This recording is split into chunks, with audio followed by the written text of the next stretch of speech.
Thanks for coming to our talk. I'll warn you, I have a laser. So how the hour is going to go is I'm going to talk first. My name is Amyjo Johnson. I am your nutritionist. Thank you. You're welcome. Harold McGee is here.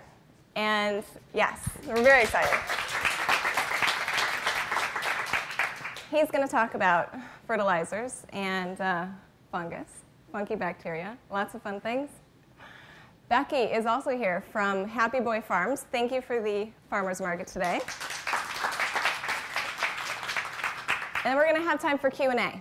If you have to leave early, another meeting, such things, please feel free to email me, Amyjo at Google. Anything. All right. So, how does agriculture affect nutrient composition? 2 words. Farming practices. What kind of fertilizers are being used? What's their soil management? Are they using, and how are they using the sides? Pesticides, fungicides. Let's talk a little bit about chemical fertilizers. Primarily nitrogen, phosphorus, potassium. What do these ingredients mean to us as plant eaters? Sadly, they mean a little less mineral content, a little more nitrates, a little more heavy metals, more protein of lesser quality. So, why? First, let's talk about mineral content. So, soil management has everything to do with mineral content. Minerals have to be in the soil in order for the plants to get it. Okay, so I'm going to give human examples. So you know when you have a bad bug and you take antibiotics? They're fantastic at killing that bug and everything else. Because we have really good bugs that live in our gut, and they battle bad bugs every day. So we want to make sure those good bugs are in the soil. Why we want that is because those bugs excrete this really cool enzyme that the roots of plants use in order to absorb the minerals from the ground. I think it's cool. Here's a graph showing more minerals in organic food. Conventional food is the zero baseline. So you'll find different graphs that have different numbers. This is one that I could use. Selenium, off the chart. Selenium is a little interesting. It actually will come up again when I talk about antioxidants because it works with antioxidant in your body to fight free radicals. We'll talk about that in a minute. So chemical fertilizers are nitrogen rich. So they use nitrogen to make the plants grow big and strong really fast. That's great. But they use a lot of nitrogen quickly, and there's an abundance. So there's nitrogen left over. What does the plant do? Well, it stores it. So pretend you go to a buffet. You eat all you can plus more than you need. What does your body do? It stores it, right? How does it store it? As fat. But you didn't eat just fat. Your body converted it and stored it as fat. Plants do the same thing. They take that nitrogen, they store it as nitrates. Now, nitrates in and of themselves are actually not bad, and they're found in small quantities in vegetables. When nitrates get into your body and start changing, that's when things get bad. Nitrates are converted to nitrites. Nitrates like to do this little thing. They saddle up to your hemoglobin, and they say to that little iron ion that's carrying oxygen for you, and say, you don't really want to carry that oxygen anymore, do you? Come on. All you got to do is change from that little Fe2 to an Fe3, and you don't have to carry that oxygen anymore. You will be relieved of your duty. I said, great, cool, I'll do that. So it does, and now that hemoglobin no longer works for you. That's not a good thing. The other thing that nitrates do is they decompose into nitrosamines. Carcinogenic. Also, not a good thing. Good news. Nitrates are lower in organic produce. And a little side note. The chef team here has put together food values. We have decided we do not want nitrates and nitrites in your food because we want you to have as much oxygen go into that very expensive brain as possible. We find products that are really hard to find that don't have nitrates and nitrates. Our purchasers found people who wanted to make sausages for you without them. It's really cool. I just want you to be really thankful. Okay, last but not least, organic produce has more antioxidants, period. Why? This really cool thing happens. When plants have to fend for their own life, they figure out how to do it. They make a defense system. It's called antioxidants. Why do we care? Well, those antioxidants are in the plants. We get to eat them. We get more antioxidants. They've been studied extensively. They're fantastic. They'll solve world peace if we just give them a chance. Great. What do they do? Again, it's just a little slight physiology test, not test. Free radical. Free radicals versus antioxidants. The free radical it's necessary. You have molecular breakdown, free radicals happen, your body deals with it, it's really not that big a deal. But when you're under a little stress, your diet's not perfect, like maybe, I don't know, today, did that happen? We're under stress, it's our culture. When you don't have enough antioxidant, that's when things get a little scary. These free radicals are missing an electron. That's what's going on. Think of it as being really hungry. When you're really, really hungry, you feel a little unstable, and you will do whatever it takes to get food. These free radicals are like that. I call them hungry vampires. These free radicals will take an electron from any molecule that they can. They don't care what molecule it is. That free radical takes that electron so it feels better, and you know what happens is that molecule becomes a free radical. That vampire. What if that molecule was really important? What if it was part of your DNA? What if it was a cell membrane that now died because of it? That's what happens, and that's why free radicals are something that we don't want. Vampire Slayer comes on board, that's the antioxidant. Antioxidant has an extra electron to give the hungry free radical. It's so easy. Antioxidant comes by, here you go, here's an electron. I don't need it. It doesn't turn into a free radical. Everybody's happy. It's great. So, organic farming practices produce more antioxidants in plants because they're made to protect themselves. We benefit from it. Moral of the story. Same as always. Eat at least 5 servings of organic fruits and vegetables every day. Boost your mineral intake. Decrease your nitrate intake. And it increases your antioxidants to slay free radicals. Go organic. Now,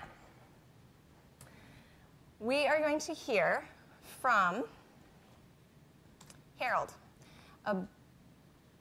Now, in case you didn't know, Harold McGee is our author of On Food and Cooking, and he is actually here as one of us. Harold will be joining us periodically for talks, and we got him to peel a bunch of shrimp the other day in the kitchen and roll out some pizza dough. So Harold will actually be joining me for a lot of these types of talks. This is the one of many. Harold McGee.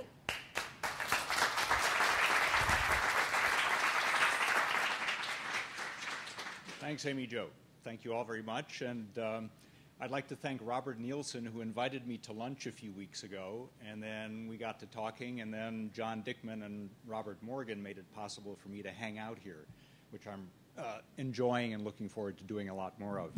I'm going to stay right here. So can you hear me okay in the back? Okay, good.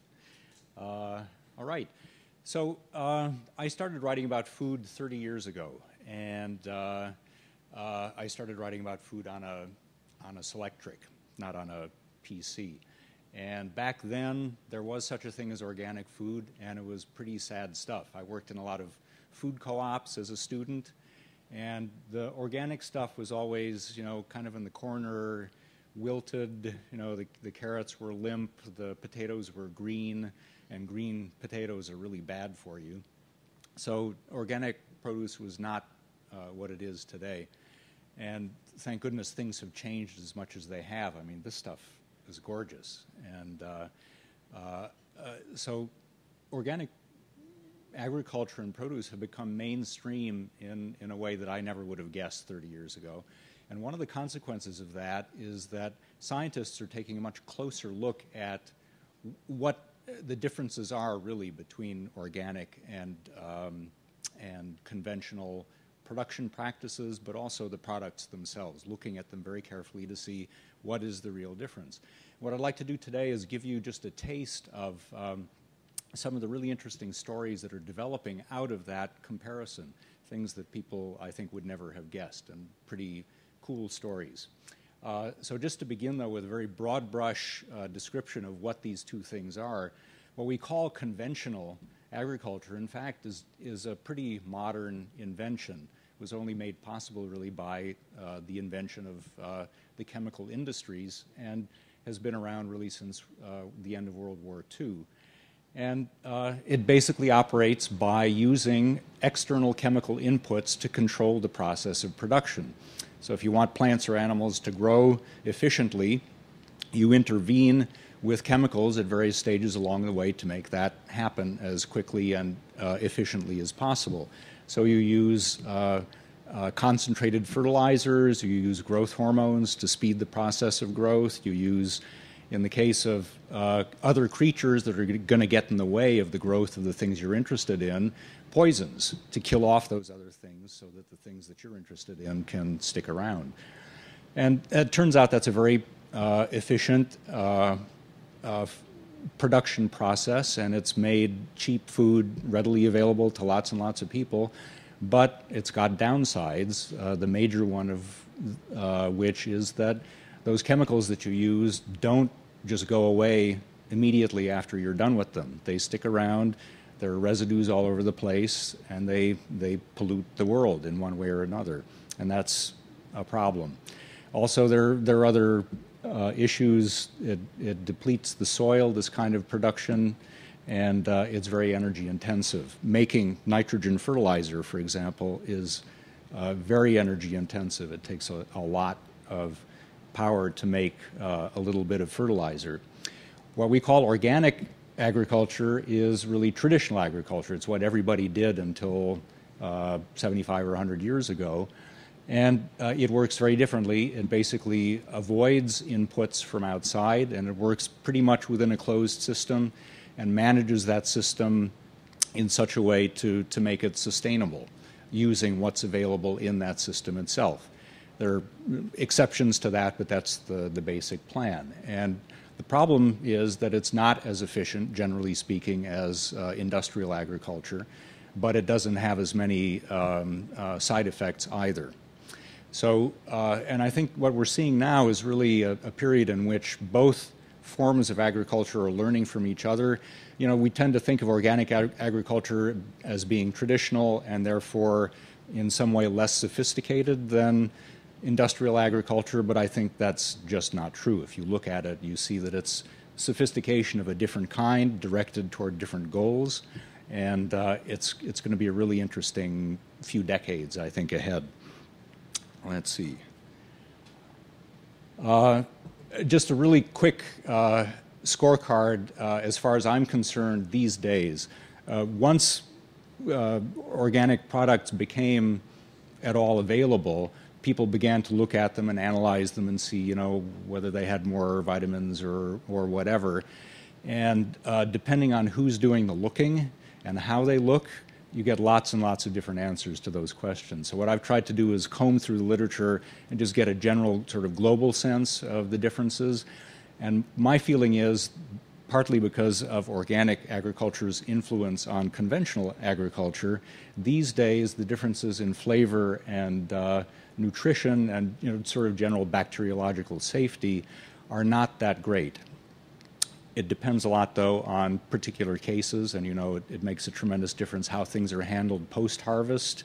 And oftentimes organic agriculture is local, and so more care is taken. There's less space between the producer and the consumer, and so that makes a big difference in the quality.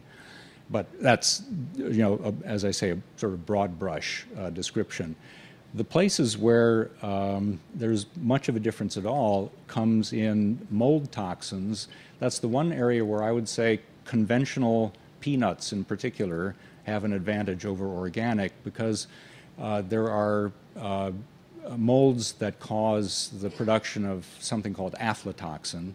Aflatoxin is a powerful carcinogen. It's well known, it has been well known to have been that for a long time.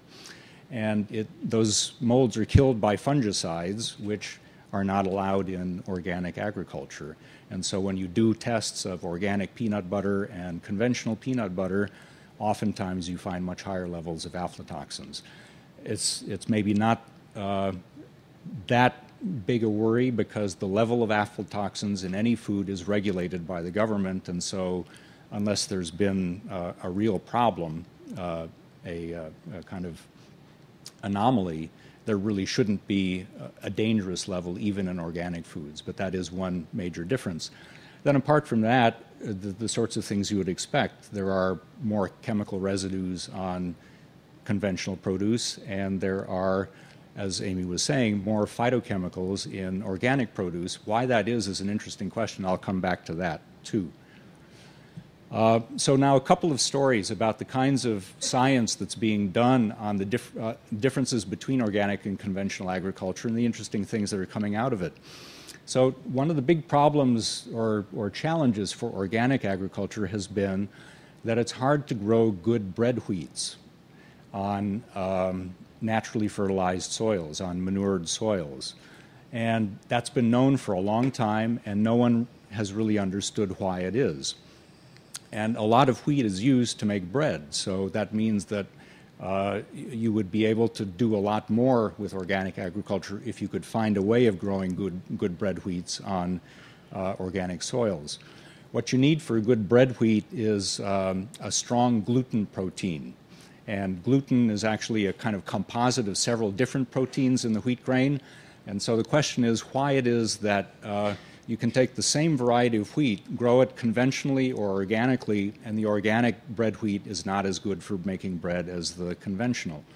So the people at Rothamsted in England decided to look at this in the most fundamental way you possibly can, which is to look at the genes that are turned on and turned off when these plants are grown on different kinds of soil.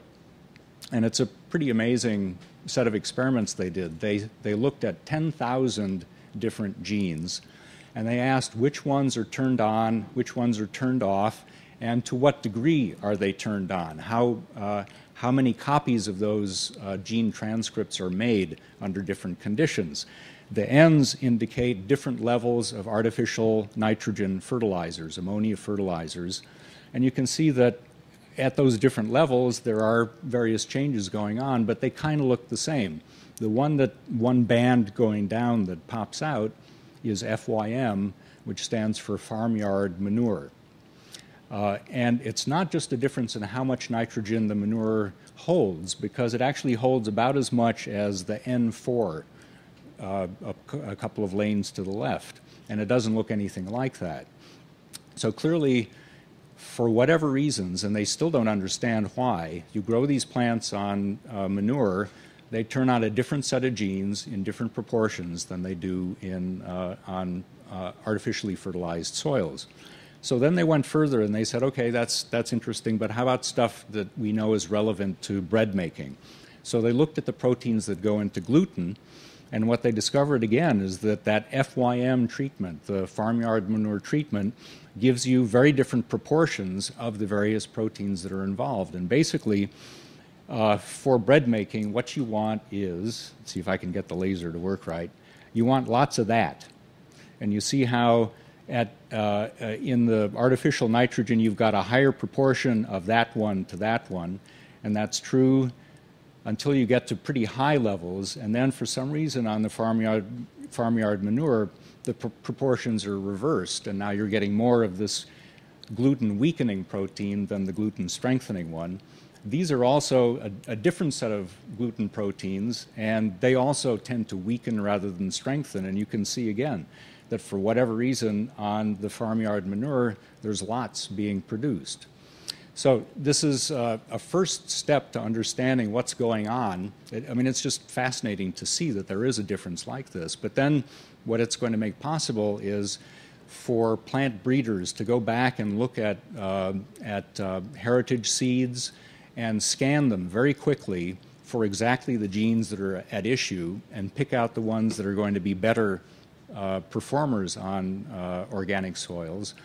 And it's going to give them the chance to create new varieties that will do a lot better. And it doesn't require genetic engineering. You could do it with genetic engineering, but what this does is give the breeders the information they need in order to figure out how to make that better hybrid that's going to give a better performance on organic soils and therefore create a bigger market for organic products among bread makers. Okay, second story is the antioxidant story, and Amyjo described why it is that antioxidants are around and why they're needed.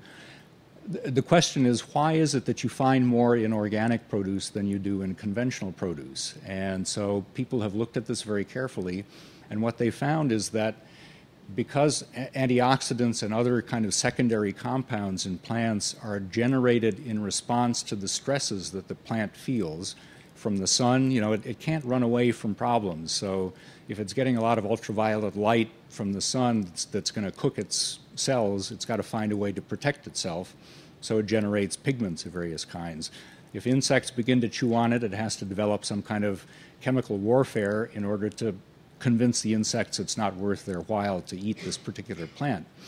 So it turns out, when you look at what's going on, what you find is that because conventional produce is grown with herbicides, pesticides, and various things like that, those added chemicals are basically doing the defense job for the plant. And the plant is saying, okay, somebody else is taking care of it for me. I've got better things to do with my energy than to spend it on defenses that I don't need.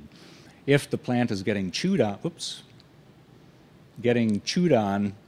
by bugs, it realizes it needs to defend itself, and so it generates higher levels of these compounds that turn out to be useful to human health. So that explains why you tend to find higher levels of antioxidants and other valuable phytochemicals in organic produce. But on the other hand, keep hitting the wrong one. That reminds me of the organic produce that I used to see 30 years ago. I mean, who wants to eat that?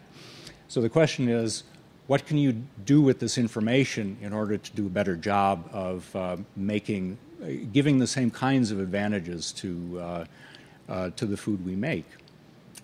And interesting information is coming from other studies, and this is an example. It was done on basil. That previous slide was a picture of bok choy. And basil, of course, is an herb. It has this wonderful flavor, and the flavor comes from very specific chemicals that are used in the plant to discourage insects from eating them.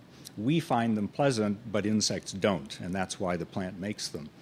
And so these people were looking at different ways to get more of those flavor compounds into basil. And what they found was that you don't need an actual insect or an actual fungus to cause the plant to build up its defenses. If you take a little bit of the insect's cell wall or a little bit of the fungus's cell wall, and both of them make their cell walls from something called chitin. So if you make this derivative called chitosan and just put a little bit of that on the leaf of the plant will say, okay, this is a sign that there's a fungus around or there's an insect around, I'm going to build up my defenses.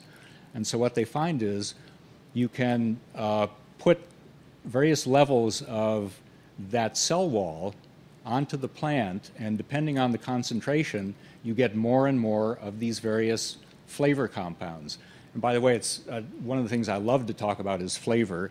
The flavor of basil comes from this compound, which is kind of flowery. Lily of the valley is the way it's usually described.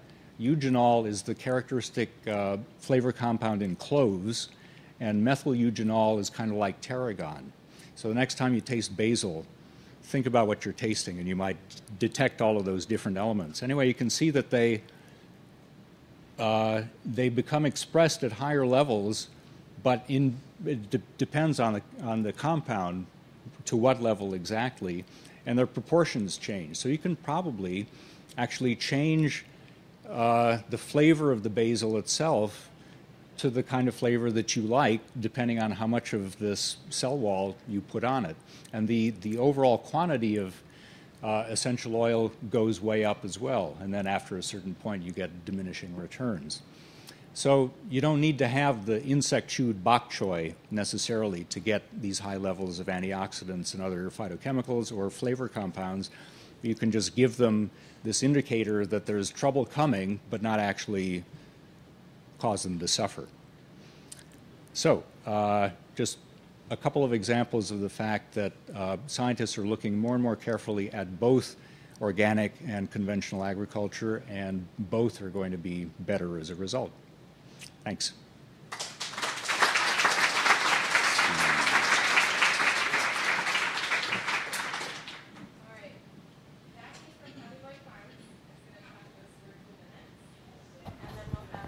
Questions?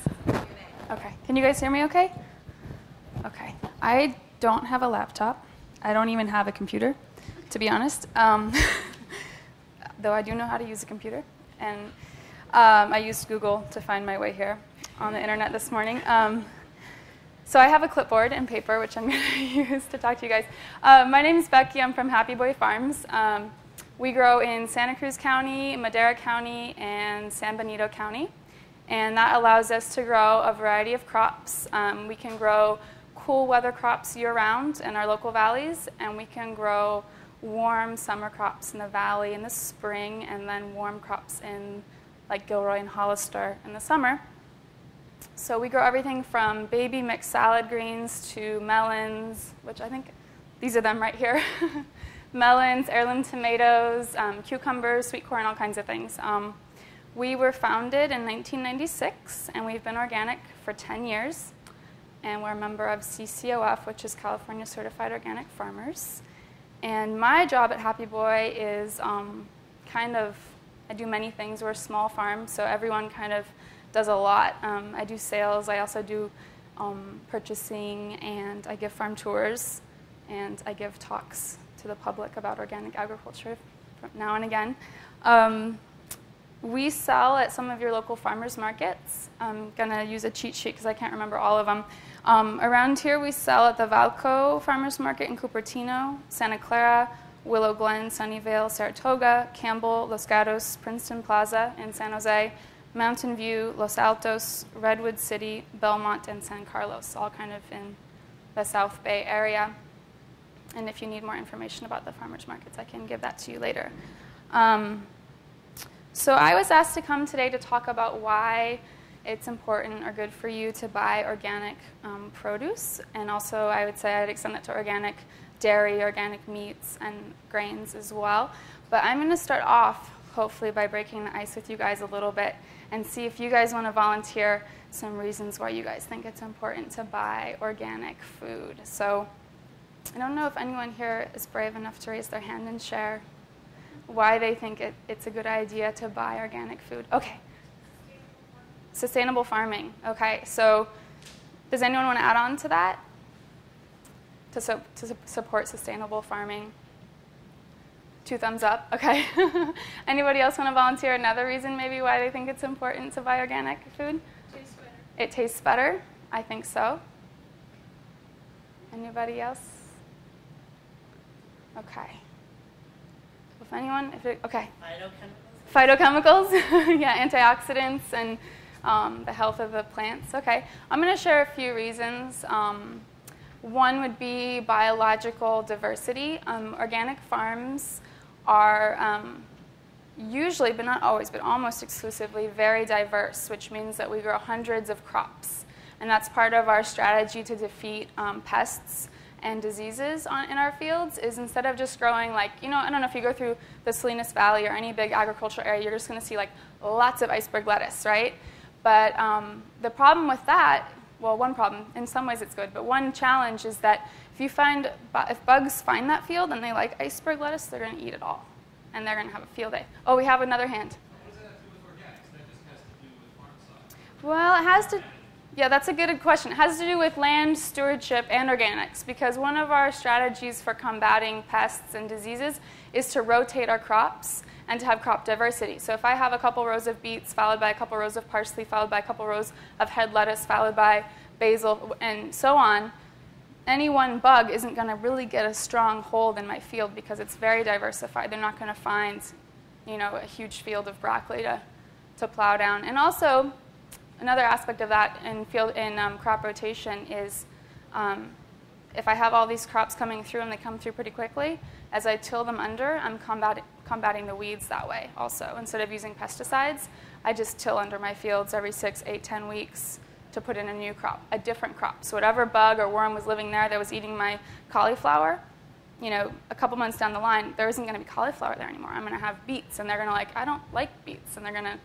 go somewhere else. So it's kind of part of the deal of I feel like I lost you guys a little bit, but that's part of organic agriculture. It's having a diversified field. So we grow hundreds of crops. Like at Happy Way, we have hundreds of crops. I have a question. So in conventional farming, you can't rotate the crops like that? Absolutely, you can. You can. But most, I'm not going to say not all, but most conventional farms are focused on 1 or 2 products, like iceberg lettuce or a broccoli farm or a tomato farm, and they're really focused on that one crop. But certainly, conventional farms can absolutely be highly diversified. There's no reason why they can't. How much do you use friendly insects like ladybugs? How much do we use friendly? We don't actually use, we don't put friendly insects in our field on purpose. They happen by and we don't kill them, so they stay usually. A lot of farms do use ladybugs and praying mantis and all kinds of other insects like that, beneficial predators, but we don't use any. We don't have to so far. Okay, does anyone else want to share another reason maybe why it's good to buy organic food? If I'm going to choose chemicals, I'm going to choose wine and alcohol. The stuff that's in the pesticides. So I prefer to have pesticide-free.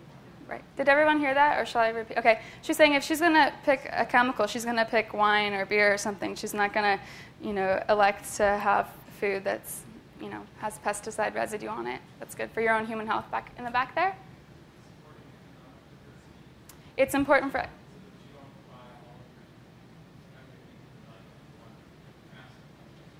Okay. So what's your name? Dan's saying it's important for economic diversity to buy organic food. I'm presuming from a small-scale farmer, so that we have, you're not buying all of your product from one huge corporate conglomerate ag business. Good point. Well, also, even though it's not specific just organics, but the organic farmers are also really interested in heirloom varieties of a lot of different features that seem completely disappeared from some environments. That's a really great point. I was working toward that. I'm glad you brought it up. A lot of organic farmers are focusing on heirloom varieties, heirloom tomatoes, heirloom lettuces, heirloom carrots, all kinds of heirloom vegetables which have disappeared from commercial farming because they don't ship well, they don't pack easily because they're odd shapes. Like the heirloom tomatoes we have a lot of experience with, I don't know if you guys have seen them lately, but there's little ones, there's big ones, they're lopsided, they're like curved over, and they're shaped like ox hearts, some of them.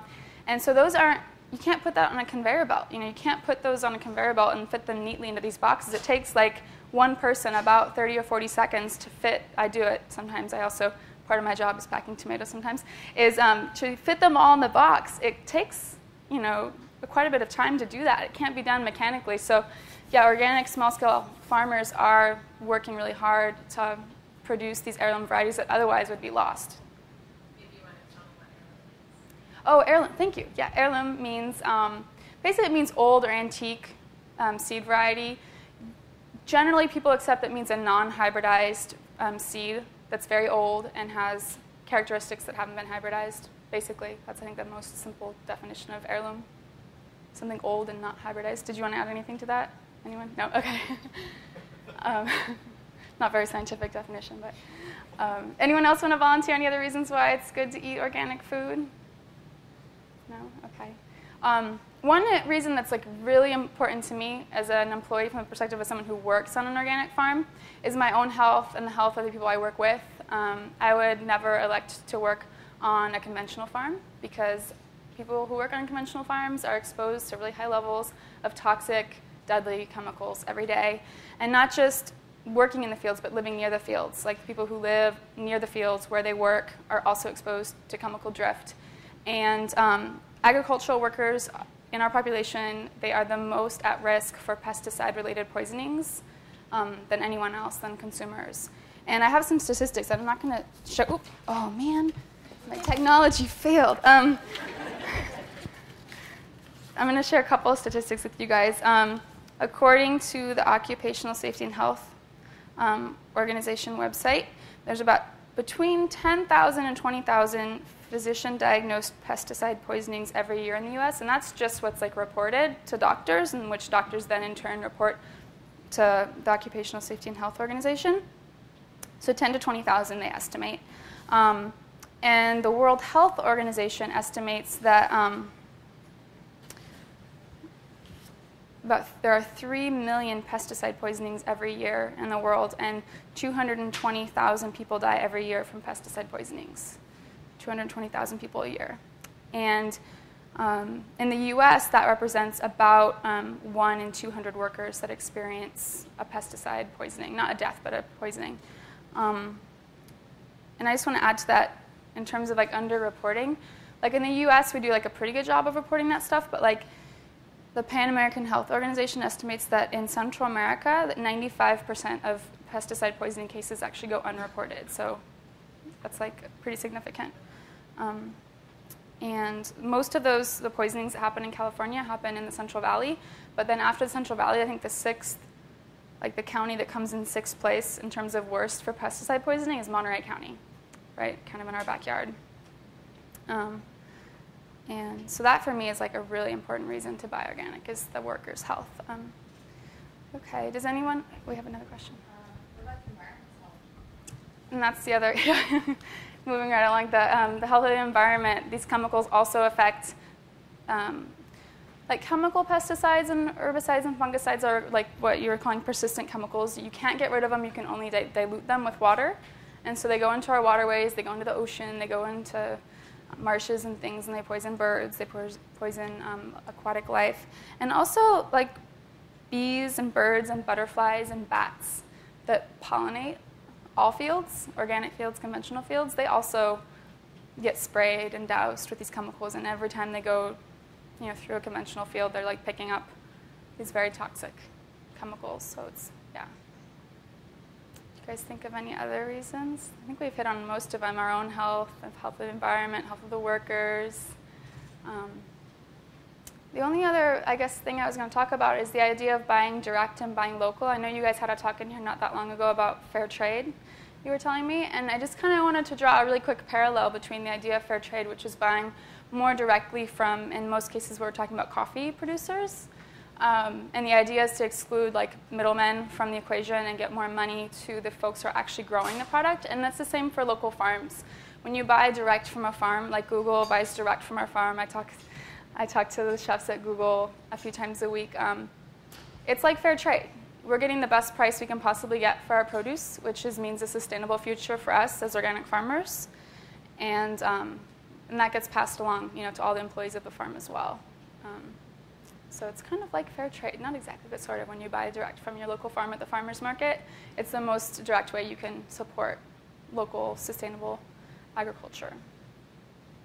I think that's all I have. Oh, as many questions. So a lot of what you've said to me doesn't have much to do with certainly certified organic, which is getting looser and looser these days to get large farmers in.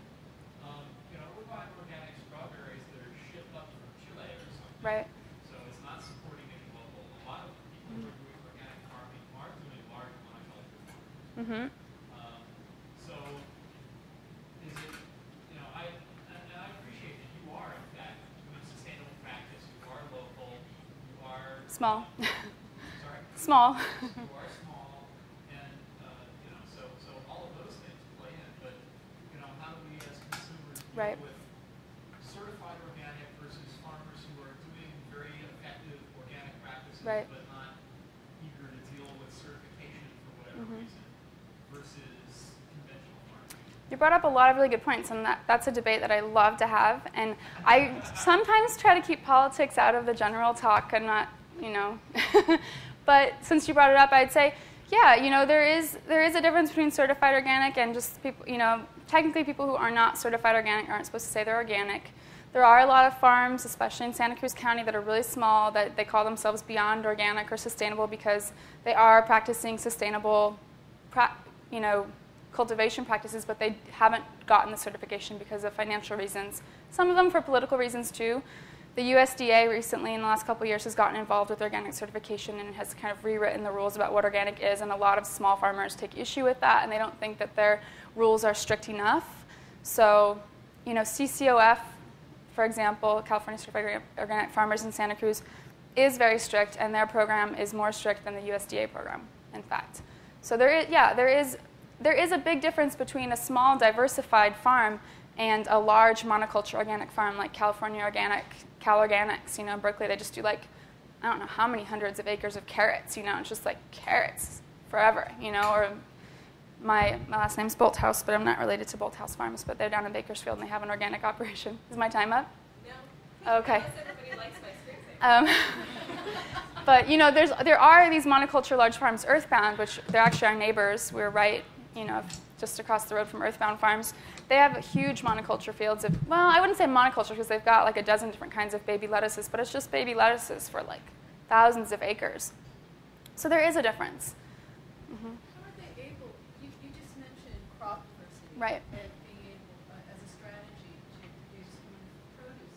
How are farms like that able to be organic and do that? Right. How are they able to be organic? Well, there actually are not in the organic rules written that you have to be diversified. You just can't.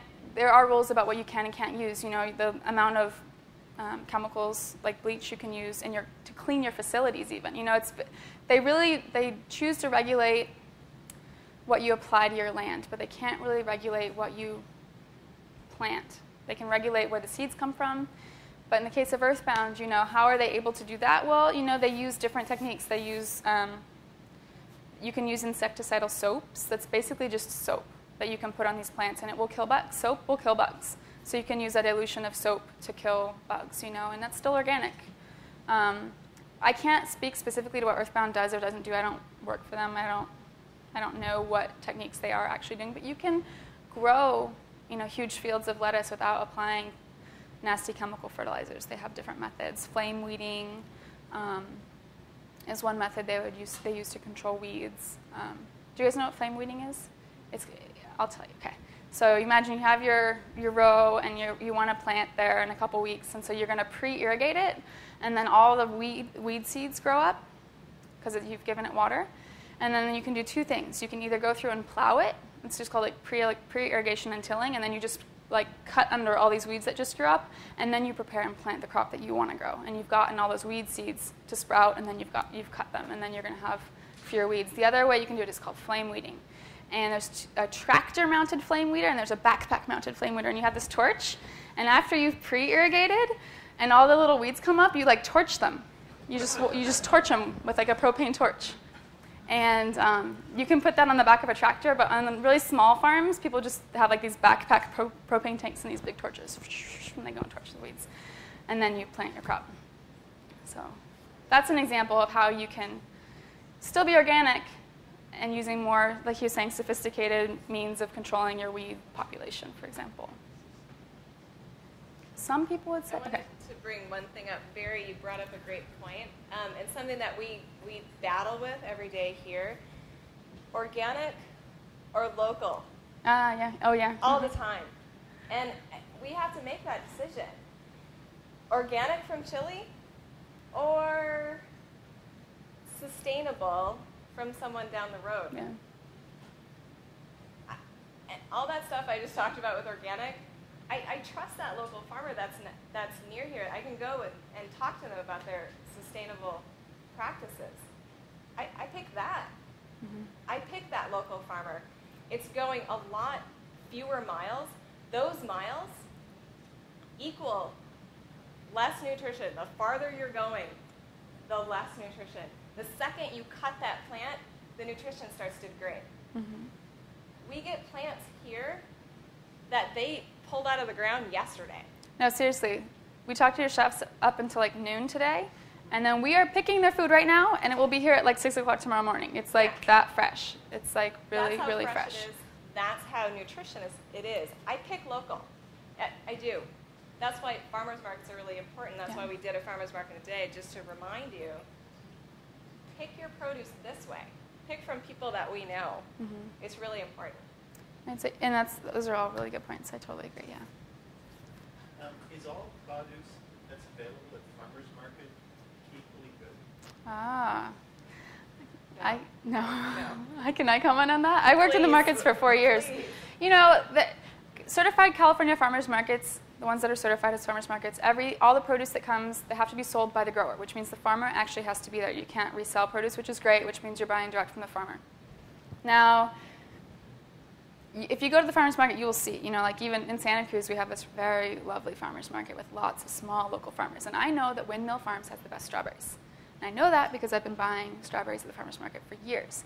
So yeah, go around, test the food. I'm not going to say any names. I'm not going to bash anyone, but there are farms who are just like, no, I don't buy their stuff. I know, that the peaches from Thomas Farm, they're not certified organic, but they're beyond organic or sustainable. They have the best peaches at the farmers market. So I just, what I mean? It's not all created equal. You should shop around.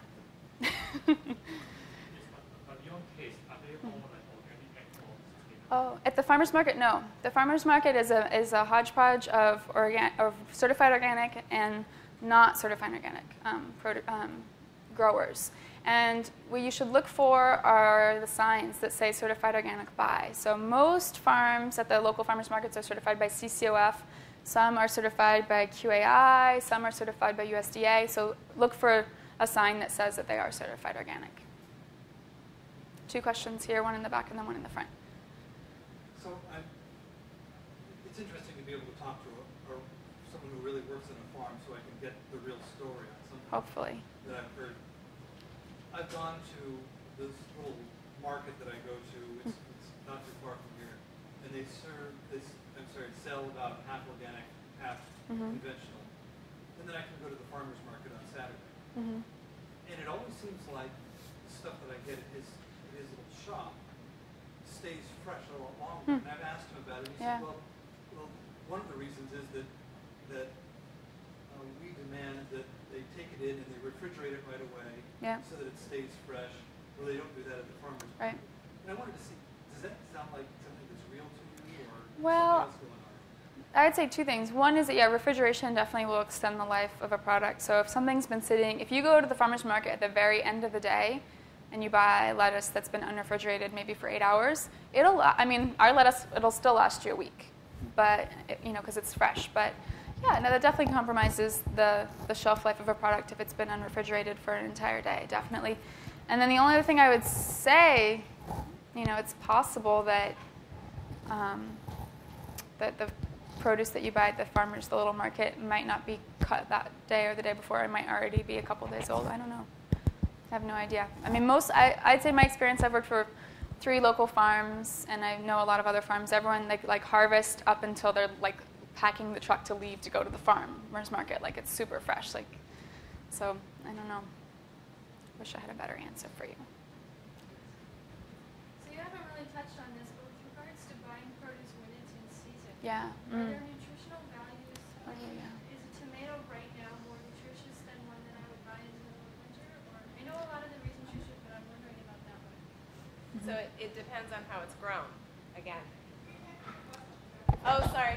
So sorry, I forget about that. She was asking about buying in season, which is, again, something we do here. We try to do as much as possible. And I encourage that, to buy things that are in season.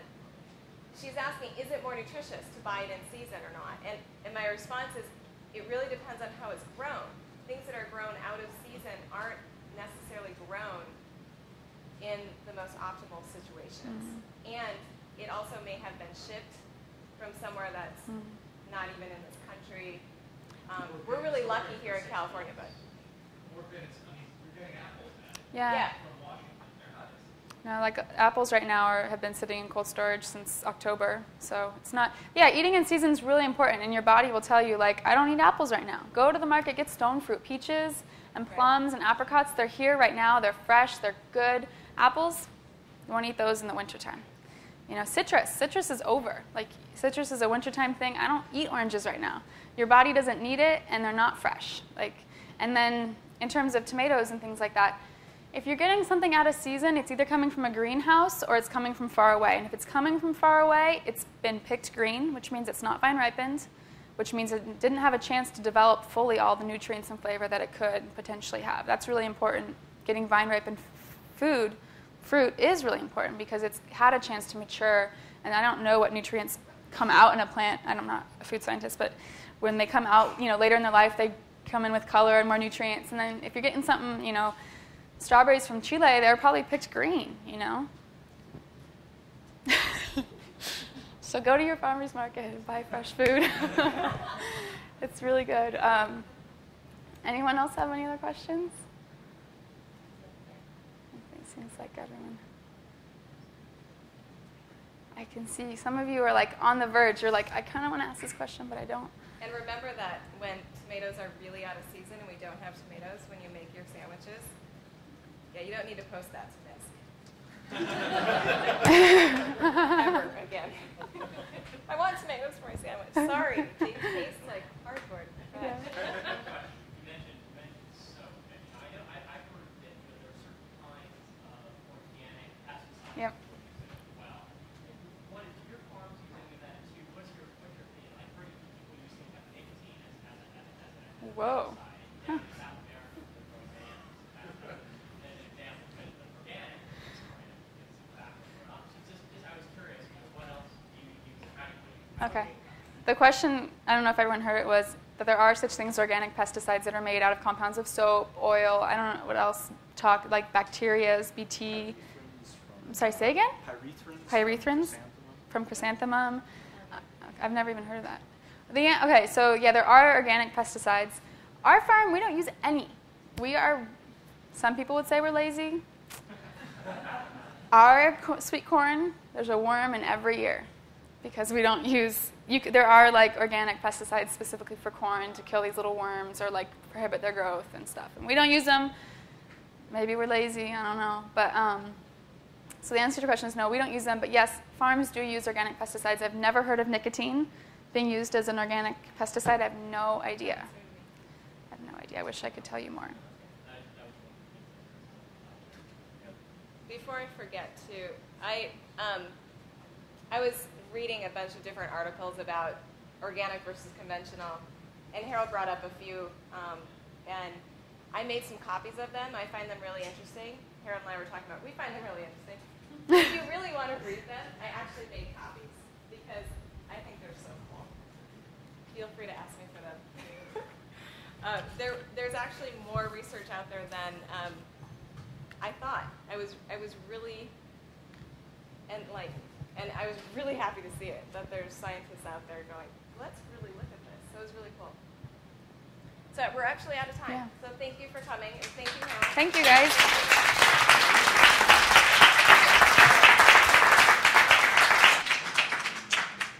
I hope you guys got some vegetables from the farmer's market. If not, we'll see if we can make that happen again. Yeah. Thank you guys for having me. It was really fun. Thank